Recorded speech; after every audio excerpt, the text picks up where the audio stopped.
Assalamualaikum warahmatullahi wabarakatuh. Pada video edukasi kali ini, kami dari kelompok 13 akan membahas materi tentang kebijakan distribusi, sales people, dan logistik. Baiklah, tanpa berlama-lama lagi, langsung saja kita mulai ke pembahasannya. Retailing sendiri atau biasa kita sebut juga ini dengan penjual eceran ya dalam bahasa Indonesia, yakni memotong kembali menjadi bagian yang lebih kecil. Menurut Berman dan Evans, mendefinisikan kata retail dalam retail management itu keseluruhan aktivitas bisnis yang menyangkut penjualan barang, jasa kepada konsumen yang nantinya akan digunakan oleh mereka sendiri seperti keluarga mereka dalam rumah tangga begitu. Sedangkan dalam retailing ini terdapat beberapa strategi. Yang pertama, bagaimana kita menentukan lokasi, produk yang ditawarkan, harga, promosi, pelayanan, suasana toko kita bagaimana. Itu akan mempengaruhi retail atau penjualan kita. Baik, selanjutnya yaitu ada designing the sales force, yaitu sales people merupakan sambungan personal perusahaan kepada pelanggannya. Dalam designing the sales force, perusahaan harus mengembangkan sales force objektif, strategi, struktur, size, dan juga compensation. Di mana sales force objektif dan strategi yaitu sales perlu mengetahui cara mendiagnosis masalah pelanggan dan mengusulkan solusi yang dapat membantu meningkatkan profitabilitas pelanggan. Lalu selanjutnya ada sales force struktur, di mana the sales force strategi memiliki implikasi terhadap strukturnya. Lalu perusahaan yang menjual satu lini produk ke industri pengguna akhir dengan pelanggan di banyak lokasi akan menggunakan struktur teritorial. Lalu selanjutnya yaitu ada sales force size, di mana setelah perusahaan menetapkan jumlah pelanggan yang ingin dijangkau, perusahaan dapat menggunakan pendekatan beban kerja untuk menetapkan ukuran tenaga penjualan.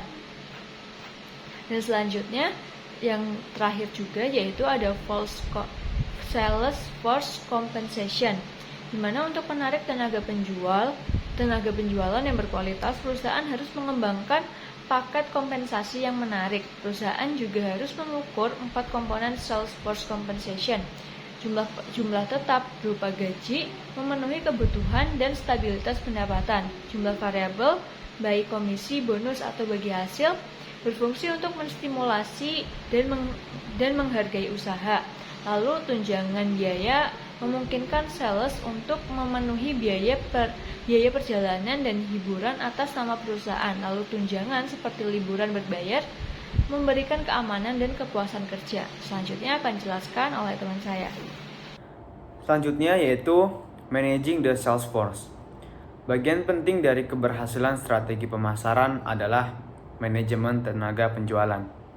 Manajemen tenaga penjualan terdiri dari yang pertama yaitu perekrutan. Perekrutan adalah inti dari tenaga penjualan yang efektif.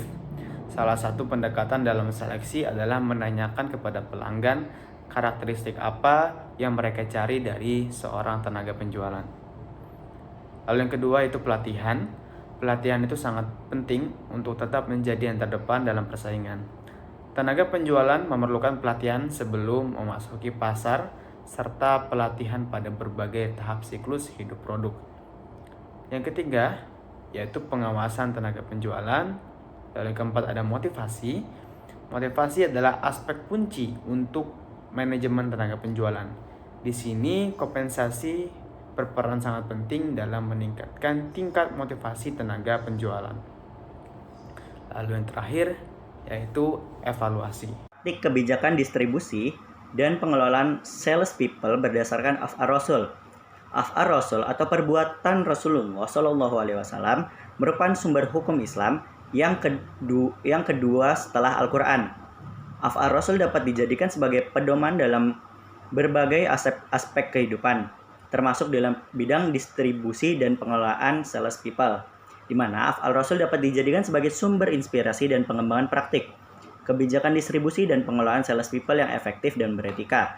Dengan penerapan etika dan berbisnis, menerapkan konsep distribusi dalam pengelolaan sales people yang berdasarkan af'al Rasul, maka perusahaan dapat mencapai tujuan bisnisnya dan memberikan manfaat kepada masyarakat luas.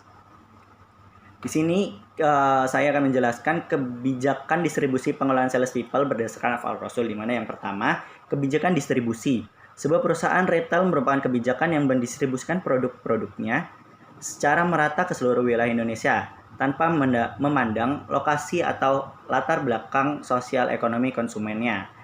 Yang kedua ini adalah pengelolaan sales people, di mana sebuah perusahaan asuransi, di mana contohnya sebuah perusahaan asuransi menerapkan kebijakan untuk memberikan pelatihan dan pengembangan secara berkala kepada sales people-nya agar mereka dapat memahami produk-produk asuransi dengan baik dan memberikan layanan yang terbaik kepada nasabahnya.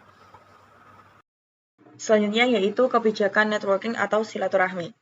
Networking didefinisikan sebagai kelompok, rantai bisnis, atau organisasi yang saling berhubungan.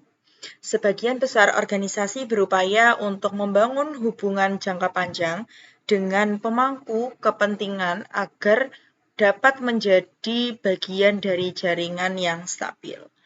Kemudian menurut Lake and Irwin, di tahun 2003 terdapat 3 keuntungan tidak berwujud ketika seseorang wirausaha bergabung dengan networking, yaitu rasa kebersamaan dan legitimasi, kemudian berkomunikasi dengan orang-orang yang berpikiran sama, serta menambah pengetahuan, informasi, dan pembelajaran. Berkaitan dengan peran networking, Islam mengajarkan umatnya untuk saling menyemangati dalam kebaikan dan juga menasihati dalam keburukan, serta mengembangkan konsep kebersamaan dan tolong-menolong yang bisa disebut dengan silaturahmi. Silaturahmi dalam Islam dilandasi oleh keimanan manusia kepada Allah Subhanahu wa taala untuk selalu mengembangkan bisnis yang patuh pada ketentuan syariah. Oleh karena itu, ketika para pengusaha muslim yang berkumpul dengan orientasi yang sama, maka hasil yang dicapai bukan hanya kesuksesan bersama dalam hal bisnis, tapi juga dalam kemaslahatan, yakni agama, akal, jiwa, keturunan, dan juga mal, dan juga keridhaan Allah Subhanahu wa taala.